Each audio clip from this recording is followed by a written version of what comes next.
Unofficial ফোনগুলো বন্ধের পর থেকে গভর্নমেন্ট কিন্তু সরে এসেছে। তবে আপনার হাতে যদি আনঅফিসিয়াল ফোন থাকে আপনার কপালে কিন্তু দুঃখ আছে।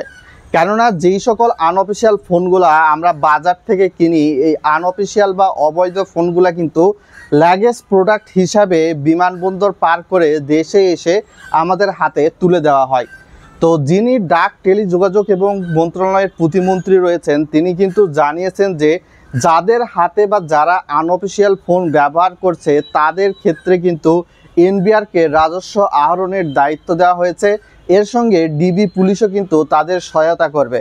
তো বিশেষ করে আমরা যে স্মার্টফোনটা ব্যবহার করি এই সকল স্মার্টফোনে কিন্তু সিম তুলে থাকি, আর এই সিমের মাধ্যমেই কিন্তু সাধারণত যারা আনঅফিসিয়াল অবৈধ ফোনগুলো ব্যবহার করে তাদেরকে কিন্তু ট্র্যাকিং করার মাধ্যমে ধরা হবে। এবং যাদের ফোনের প্রাইসগুলা 50,000 টাকা, 1 লাখ টাকা বা 2 লাখ টাকা তাদের ক্ষেত্রেই কিন্তু এই ফোনগুলা ধরে তাদের কাছ থেকে ট্যাক্স আদায় করা হবে। যদিও আমরা যারা আনঅফিসিয়াল ফোন ইউজকারী রয়েছি তাদের কিন্তু এখানে তেমন একটা দোষ নেই। তো বিশেষ করে দোষটা দেখা যায় যে হয়তোবা যেই সকল দোকান থেকে আমরা ফোন কিনি তাদেরকে কিন্তু গভর্নমেন্টকে আগে ঠিক করতে হবে। আদারওয়াইজ কিন্তু আনঅফিসিয়াল মার্কেট যেটা বাজার রয়েছে এই সকল মার্কেটে কিন্তু ফোনগুলা দেদারসে বিক্রি হতেই থাকবে। 2,000, 5,000, 10,000 টাকা আনঅফিসিয়াল ফোনগুলোতে কিন্তু অনেক ক্ষেত্রে কম পাওয়া যায়। তো এই জন্যই কিন্তু আমরা আনঅফিসিয়াল ফোনগুলো ইউজ করি।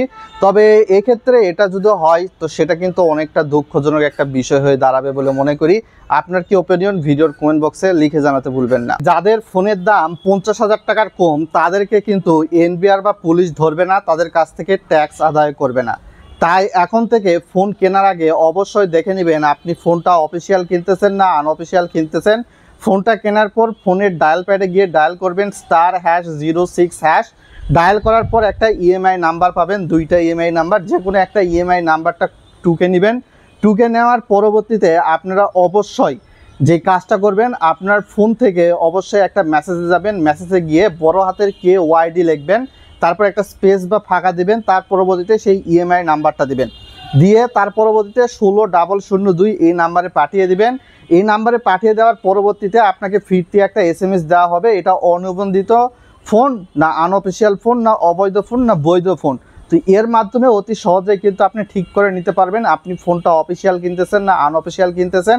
এটা যদি না পারেন তাহলে আপনি ফোনের যে বক্স রয়েছে বক্সেও কিন্তু ফোনের IMEI নাম্বার থাকে, সেই নাম্বারটা দিয়েও কিন্তু আপনি যে কোনো ফোন থেকে মেসেজ অপশানে গিয়ে KYD স্পেস লিখে ফোনের EMI নাম্বারটা দেওয়ার পরবর্তীতে আপনি কিন্তু 16,002 এই নাম্বারে পাঠিয়ে চেক করে নিতে পারবেন। সো অফিসিয়াল নাকি আনঅফিসিয়াল ফোন কেনার আগে অবশ্যই এই বিষয়টা নজরে রাখবেন। এখন থেকে কিন্তু গভর্নমেন্ট তৎপর হয়ে পড়েছে।